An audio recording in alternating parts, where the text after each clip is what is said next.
Stay with me, because what happened in that operating room rewrote a story everyone thought was already over.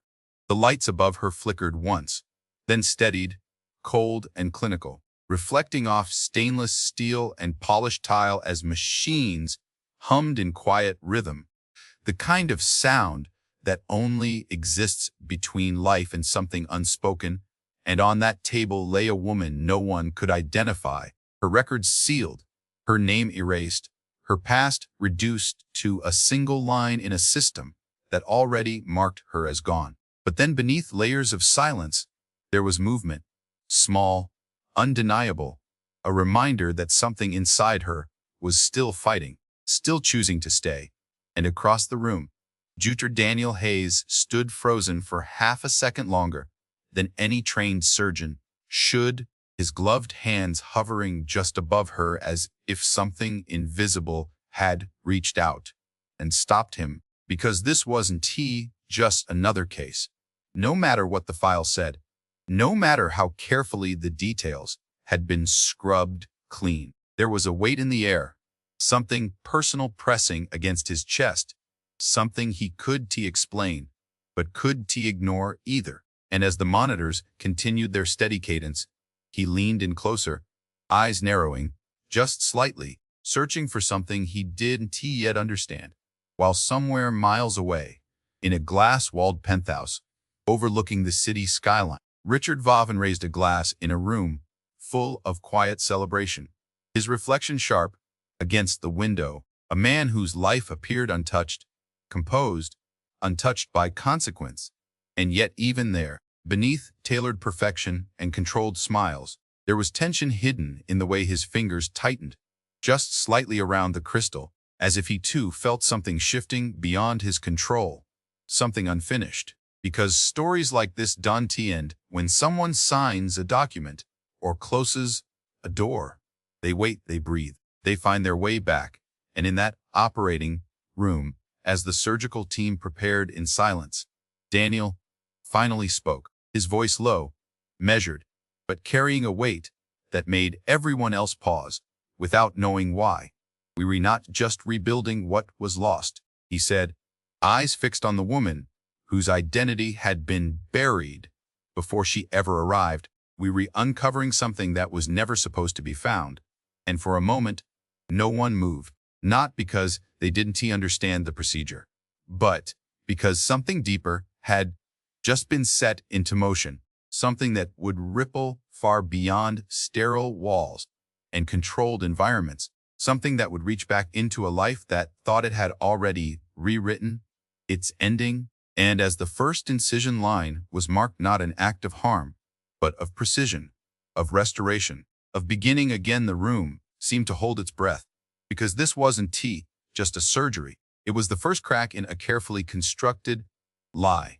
And somewhere beneath layers of silence and steel, the truth was already rising, waiting for its moment to be seen. Past did not begin with sirens or shadows. It began with something quieter, something easier to ignore, the kind of silence that builds inside a marriage long before anyone admits is breaking. And months before that operating room ever came into existence, Emily Carter stood barefoot on polished hardwood floors in a home that, like it belonged on the cover of a magazine, sunlight spilling through floor to ceiling windows, the city stretching endlessly beyond, and for a moment everything appeared perfect. But perfection has a sound too, and it is the absence of laughter, the absence of warmth, the absence of being seen. And as she rested a hand gently over the curve of her stomach, she waited, not for anything dramatic, just for a response, a word, a glance that said she still mattered. But across the room, Richard Vaughan remained focused on his phone, his expression controlled, distant, as if whatever lived on that screen carried more weight than the woman standing a few feet away. And when he finally spoke, it was not unkind, not harsh, just cold in a way that lingered longer than anger ever could. "You should not be standing that long," he said without looking up, as if concern could exist without connection. And Emily nodded, because that was what she had learned to do, to nod, to adapt, to shrink just enough to keep the peace. And yet something inside her had already begun to shift, subtle at first, like a thought she could not quite catch, because she had started noticing the small things, the late nights that did not come with explanations, the calls that ended when she entered the room, the way his eyes passed over her, as if memorizing something he was preparing to leave behind. And still she stayed, because leaving is never as simple as walking out a door, especially when there is more than one life, depending on what happens next. And that was when the invitations arrived, embossed, expensive, announcing a charity gala. Richard insisted they attend an event filled with cameras and carefully curated appearances, the kind of place where everything looks flawless on the surface. And that night, she wore a dress he had chosen, a soft shade that made her feel visible again, if only for a moment. But visibility can be dangerous when someone has already decided what version of you the world is allowed to see. And as the evening unfolded beneath crystal chandeliers and polite applause, Emily noticed something she could not unsee. A glance exchanged across the room, a familiarity that did not belong to strangers. And it was not loud, not obvious, but it was enough to plant a question that would not go away. And later, when the music softened and conversations blurred into background noise, she found herself alone, in a hallway lined with mirrors, her reflection repeating endlessly, each version of her looking back with the same quiet uncertainty. And for the first time, she allowed herself to think the thought she had been avoiding. What if everything she believed about her life was only part of a story someone else had written? And just as that realization began to take shape, a door opened somewhere behind her, not abruptly, not violently, just enough to change the air in the room. And when she turned, there was Richard, standing in the doorway, his expression unreadable, controlled, almost calm in a way that made her chest tighten. Because calm like that does not come from peace. It comes from decision. And in that moment, without a single word spoken, Emily understood something had already been set in motion long before she ever walked into that hallway. Something she was only now beginning to see. And somewhere deep beneath the surface, the life she thought she was living had already started to disappear. The moment did not explode into chaos. It settled into something far more unsettling, a stillness so complete that even the distant music from the ballroom seemed to fade into nothing. And Emily stood there in that mirrored hallway, her reflection stretching endlessly behind her, as Richard stepped closer, each measured step echoing softly against the polished floor, controlled, deliberate, as if he had rehearsed this moment long before she ever noticed the cracks forming in their life. And when he finally spoke, his voice was calm, almost gentle, the kind of tone that would sound reassuring to anyone else, but to her felt like the closing of a door she did not realize had already been locked. "You always notice things too late," he said, not as an insult, not even as anger, but as a statement of fact. And something in the way he said it made her chest tighten, because it carried no hesitation, no doubt, just certainty. And Emily swallowed, her hand instinctively resting over her stomach, as if grounding herself in something real, something undeniable. "Notice what?" she asked quietly, though part of her already knew the answer was not meant to comfort her. And Richard's gaze shifted briefly to her reflection in the mirror instead of her face, as if it was easier to address the version of her that no longer existed. "This life," he said, his voice lowering slightly, "it was never built to last." And for a second the words did not make sense, not because they were complicated, but because they were too simple, too final. And Emily felt that subtle shift again, the one she had been ignoring for weeks, now becoming impossible to dismiss. And she took a small step back, not out of fear, but out of instinct, as if her body understood something her mind was still trying to catch up to. And then she noticed it, not in his expression, but in his hands, The way they remained completely steady, completely certain, as if nothing in this moment was unexpected to him. And that was when the realization hit her fully, not as a shock, but as a quiet unraveling. He had already decided how this story would end, and whatever happened next was not a reaction. It was part of a plan, and somewhere beyond the hallway, laughter echoed faintly, glasses clinking, a world continuing exactly as it should while something inside hers was being rewritten in silence, and Emily's voice came out softer than she expected. "Why?" she asked, not demanding, not accusing, just searching for something human in a moment that suddenly felt anything but, and Richard paused, just long enough to make it clear that the answer mattered less than the outcome, because endings are necessary, he replied, and then, without raising his voice, without breaking that composed exterior, he added, "And some things have to disappear for others to move forward." And the words lingered in the air, heavy, irreversible, and Emily felt the weight settle into her chest, because this was not a conversation. It was a conclusion, one she had not agreed to but was now standing inside of, and as the silence stretched between them, she realized something else, something colder, something sharper.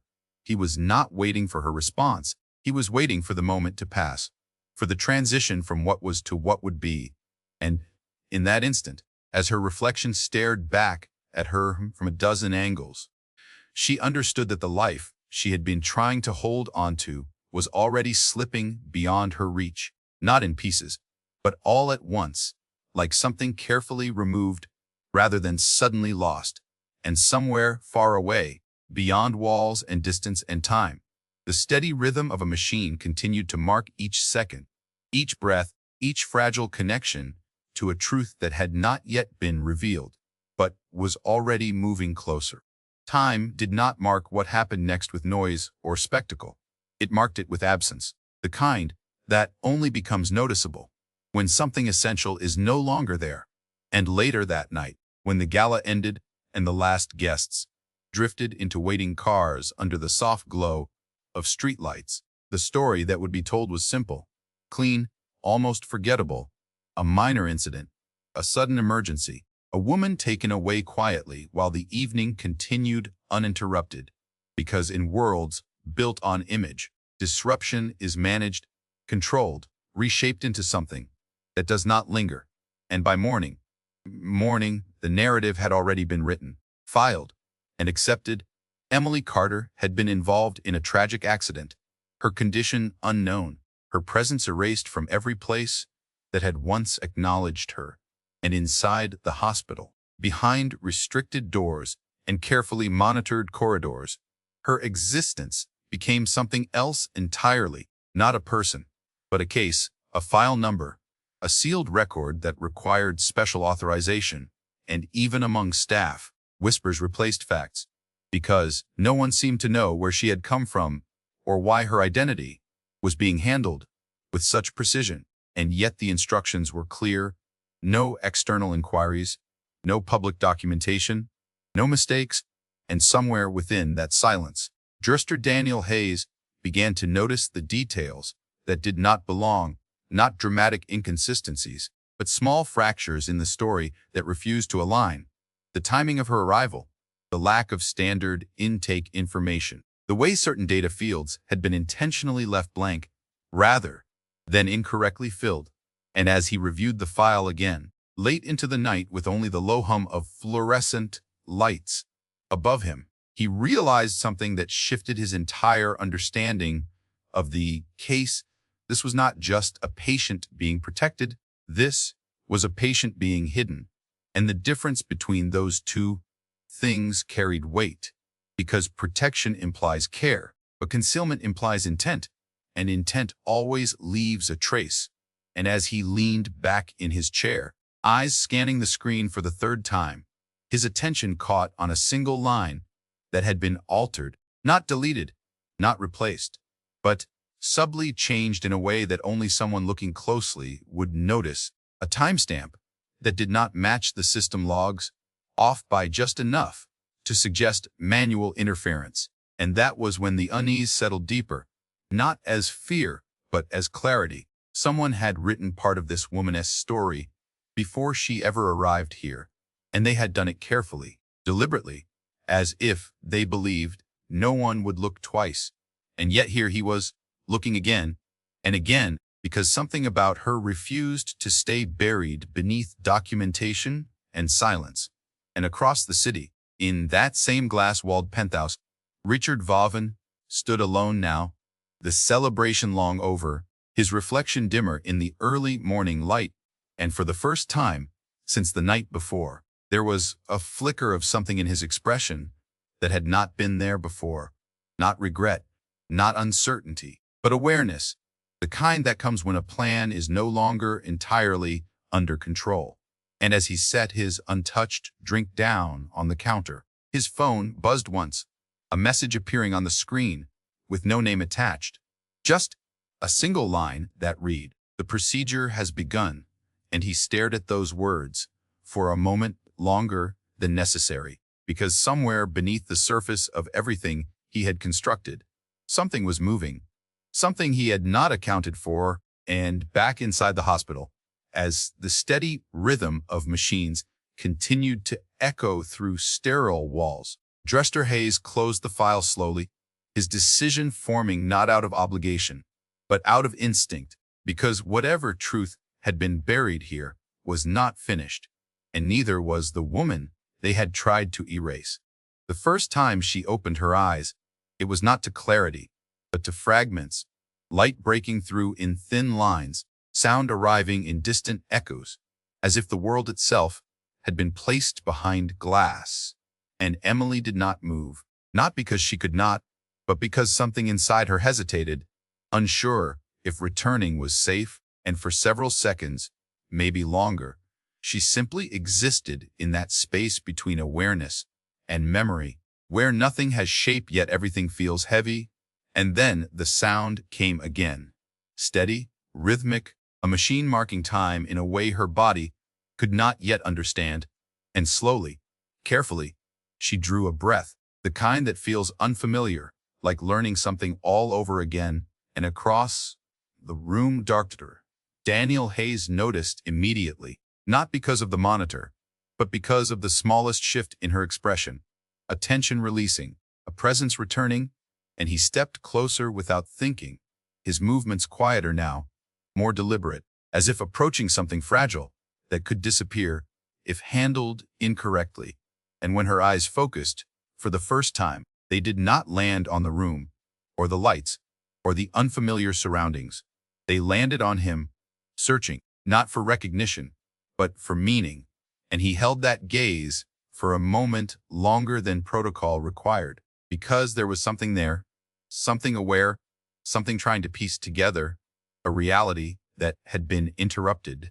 And when she finally spoke, her voice was barely audible, not broken, not damaged, just uncertain, like a question she did not yet know how to ask. Where am I? And the simplicity of it carried more weight than any explanation he could give, because the truth was not something that could be delivered in a single answer. Not when so much of it had already been altered, removed, or hidden.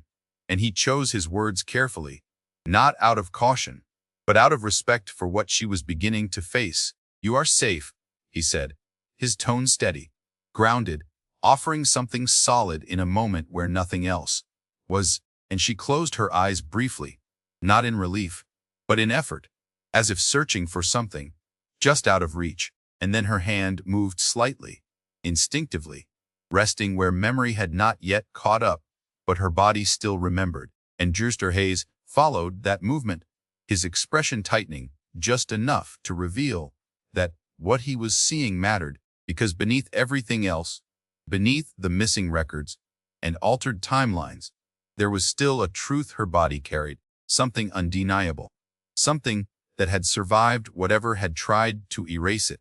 And as he stepped back, giving her space while signaling quietly to the nurse, his mind was already moving ahead, connecting pieces, questioning assumptions, because this was no longer just about recovery. It was about understanding what had been taken, and why. And in another part of the city, Richard Vaughan stood in his office, the morning light cutting sharply across the room as he reviewed a document that should have brought closure, a finalized report, a confirmation that everything had been handled, contained, concluded, and yet as he read through the lines, something did not settle the way it should have, a detail too precise, a wording too careful, and for the first time, the certainty he had relied on began to shift, not dramatically, but enough to create doubt, and doubt has a way of growing when left alone and back in the hospital. As Emily opened her eyes again, a little clearer this time, a little more present, she asked a different question, one that did not come from confusion, but from instinct. What happened to me? And the room seemed to pause, not because there was no answer, but because the answer that existed was no longer simple. And as Juster Hayes looked at her, really looked this time, he understood something with quiet certainty. Whatever story had been written about her was not finished, and whatever truth remained was already finding its way back. Recovery did not arrive all at once. It unfolded in layers, quiet, deliberate, each day revealing something new while taking something else away. And Emily began to understand that healing was not just about what could be restored. It was about what could no longer be returned. And in the days that followed, the room became her entire world, measured in hours by the soft change of light through the blinds and the steady rhythm of footsteps in the hallway outside. And each time Druter Daniel Hayes entered, he brought with him not just updates, but questions. The kind that did not appear on official charts, the kind that lingered between words. And he noticed how she listened, how she processed information carefully, as if every detail mattered more than it should. And that was when he realized something critical. She was not just recovering, she was reconstructing her understanding of reality, piece by piece. And one afternoon, as he reviewed her latest scans, he paused longer than usual, his attention fixed not on her external progress, but on something deeper, something that had been quietly developing since the beginning. And when he finally spoke, his tone shifted slightly, less clinical, more personal.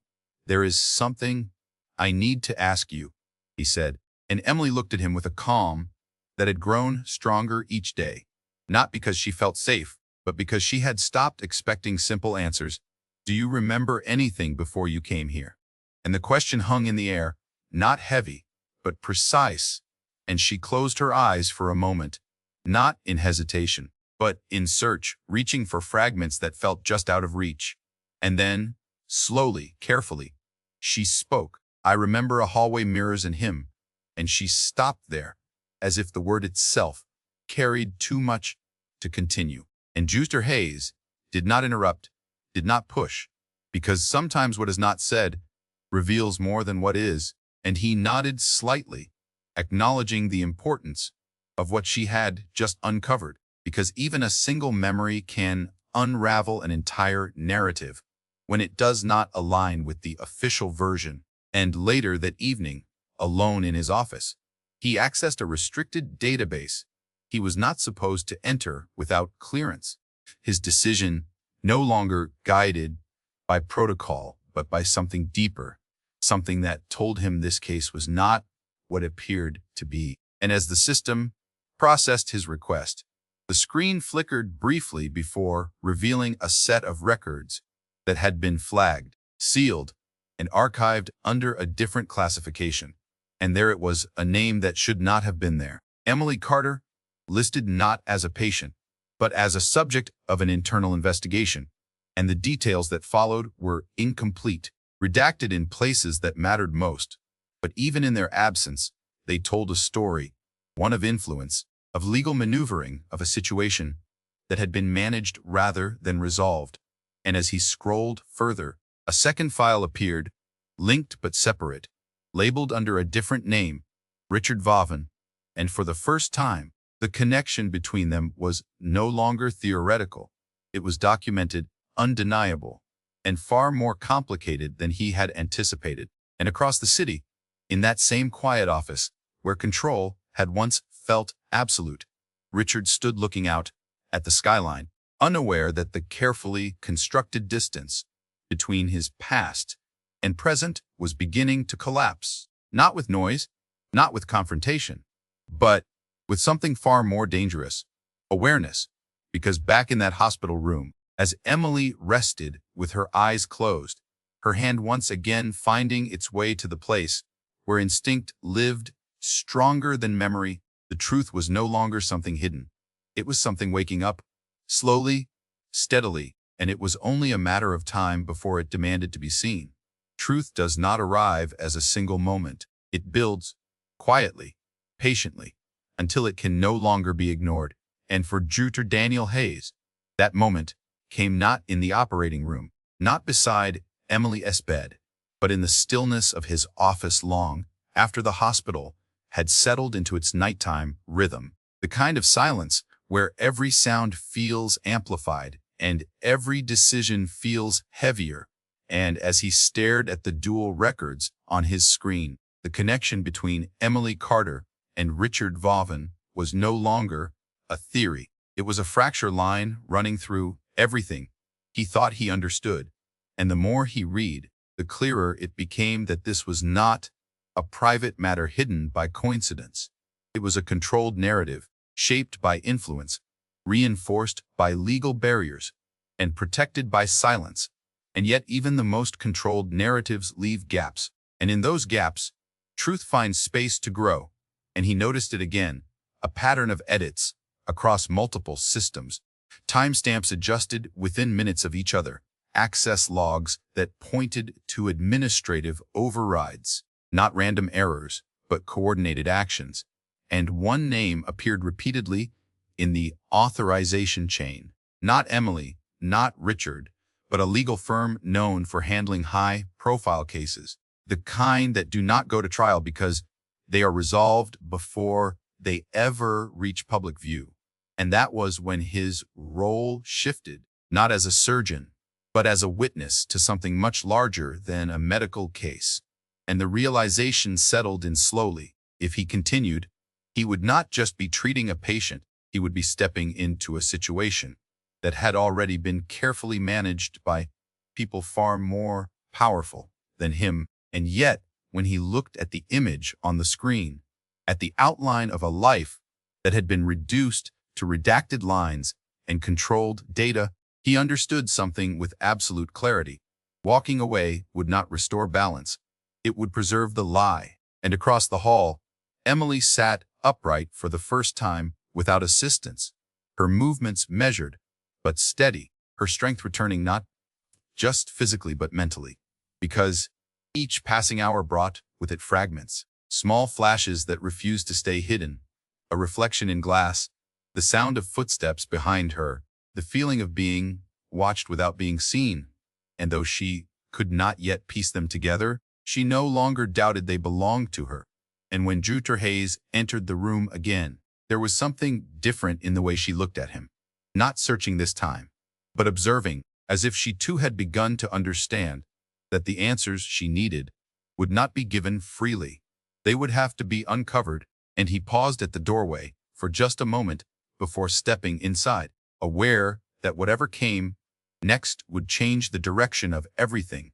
And, without preamble, without easing into it, he placed a tablet in front of her, the screen displaying a single name, Richard Vaughan, and watched carefully as her expression shifted, not dramatically, not with shock, but with recognition, the kind that runs deeper than memory, the kind that confirms something the body already knows. And her hand moved slightly, fingers tightening against the edge of the bed, as if grounding herself in the present, while something from the past began to surface, and she spoke his name quietly, not as a question, not as uncertainty, but as a statement.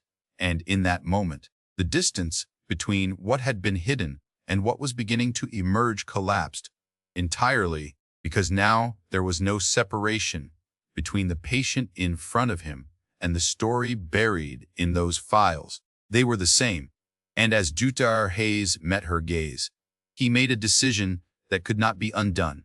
He is connected to what happened to you, he said, his voice steady, but carrying the weight of everything he had uncovered. And for a second, the room felt smaller, tighter, as if the truth itself had changed the air. And Emily did not look away, did not hesitate, because somewhere inside her, the final piece had begun to move into place. And across the city, unaware that the silence he depended on was already breaking, Richard Vaughan stood alone, believing his past had been contained, never realizing that the one thing he had tried to erase was the one thing that would come back, stronger than anything he could control. The truth did not wait for permission anymore. It moved forward with a quiet certainty that could not be undone. And in the days that followed, everything inside the hospital began to shift in ways no one openly acknowledged, but everyone could feel. Because once a hidden story starts to surface, it changes the way people look at everything around it. And Emily was no longer just a patient recovering in a controlled environment. She was a presence, a question that had not yet been fully asked. And as her strength returned, so did her clarity. Not all at once, but in fragments that aligned more precisely each time she revisited them. The hallway, the mirrors, the look in Richard's eyes. And now his name carried weight. Not confusion, not uncertainty, but meaning. And one afternoon, as Dr. Hayes entered her room with a file he had no authorization to share, the silence between them felt different, no longer cautious, but deliberate, as if both of them understood they had already crossed a line that could not be reversed. And without explanation, he placed the file in her hands, allowing her to see what had been hidden: pages of information, financial movements, legal interventions, statements that had been rewritten before they were ever finalized. And though much of it was redacted, enough remained to form a pattern, a story that was not told directly, but revealed through absence. And Emily read slowly, her eyes steady, her expression controlled in a way that mirrored something she had seen before. Not fear, not shock, but recognition, the kind that comes when truth confirms what instinct has been trying to say all along. And when she reached the final page, she did not ask a question. She simply looked up and said, "He planned it," and the words settled into the room with a quiet finality that required no validation, because Dr. Hayes already knew she was right. And across the city, Richard Vaughan stood in a conference room surrounded by advisors and legal representatives, their voices measured, their tone professional, discussing contingencies, risk management, and public perception, the kind of conversation that only happens when control begins to slip. And though no one said it directly, the implication was clear.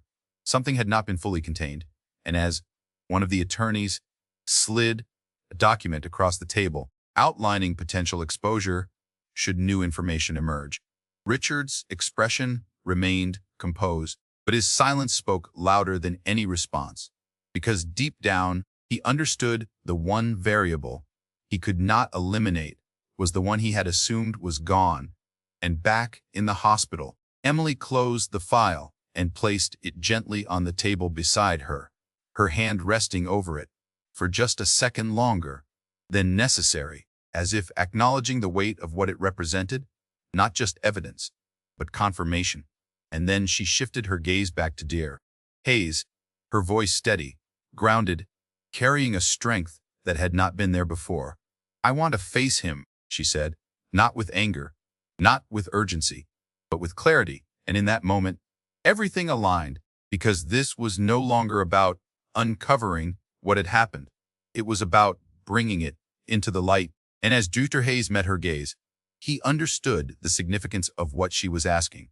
Not just a confrontation, but a moment where the narrative that had been controlled, rewritten, and buried would finally be seen for what it was. And outside the hospital, the world continued as it always did, unaware that somewhere within those walls, a story that had been carefully erased was preparing to return, not as it once was, but as something stronger, something undeniable, something that could no longer be controlled once it stepped into the open. The room where it finally happened was not a courtroom, not a stage, but something far more controlled, a private conference hall lined with glass and quiet authority, the kind of place where decisions are usually made behind closed doors, not revealed in front of witnesses. And yet on that day, every seat was filled, not with spectators, but with people who understood exactly what was at stake: legal advisors, executives, silent observers who had been called in not for drama, but for resolution. And at the center of it all stood Richard Vaughan, composed as always, his posture perfect, his expression measured, as if nothing in this moment existed outside his control. But control has limits, and sometimes it only takes one presence to expose where those limits begin. And when the doors at the far end of the room opened, the shift was immediate, not loud, not chaotic, just a subtle tightening in the air as Emily stepped inside, her movements steady, deliberate, every step grounded in something far stronger than the uncertainty she had once carried. And for a second, no one spoke, not because they did not recognize the significance of her arrival, but because they did, and recognition has a way of silencing even the most prepared voices. And Richard turned slowly, his gaze meeting hers for the first time since the night everything had changed. And in that moment, the distance he had carefully constructed collapsed completely, not through accusation, not through confrontation, but through presence alone, because she was there, undeniable, no longer a file, no longer a narrative that could be adjusted or removed, but a living truth standing directly in front of him. And Emily did not raise her voice, did not demand explanations, because she did not need to. Instead, she simply looked at him, holding that gaze with a calm that carried more weight than anger ever could. And when she finally spoke, her words were quiet, but they landed with precision. "You said some things had to disappear," and she paused, just long enough for the memory to settle between them. "But you were wrong."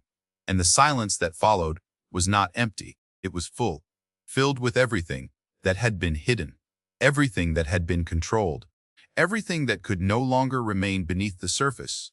And around the room, subtle shifts began, documents exchanged, glances redirected, the quiet machinery of consequence beginning to move into place, not as a reaction, but as an inevitability. Because once truth is present, it does not require force to take hold. It simply exists, and everything else must adjust around it. And Richard's composure did not shatter, not visibly, but something behind his eyes changed, something that revealed he understood exactly what this moment meant, not just for him, but for everything he had built on the assumption that it would never come.